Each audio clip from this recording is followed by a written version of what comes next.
আপনারা যে দাও বটি ছুরি এসব ব্যবহার করেন সেগুলোর পেছনে আছে এক একটা মানুষের ঘাম, পরিশ্রম আর সংগ্রামের গল্প।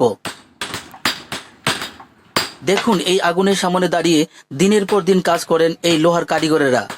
তীব্র উত্তাপ, রোদ আর আগুনের ধোঁয়া সব সহ্য করে গড়ে তোলেন শক্ত লোহাকে। এই আগুনে শুধু লোহাই গলে না, গলে যায় তাদের সময়, তাদের কষ্ট আর জীবনের গল্প।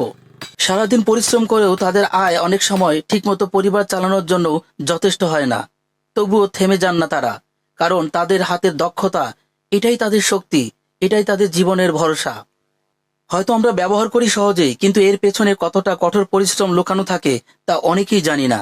এসব কারিগরই আসলে আমাদের সমাজের নীরব শিল্পী, যাদের হাতের স্পর্শে তৈরি হয় প্রতিদিনের প্রয়োজনীয় জিনিস। চলুন আমরা তাদের সম্মান করি, এদের পরিশ্রমের মূল্য দেই, কারণ একটা দাউবটির চেয়ে বড় হলো এর পিছনে থাকা মানুষের ঘাম, তার জীবন গল্প আর তার লড়াই।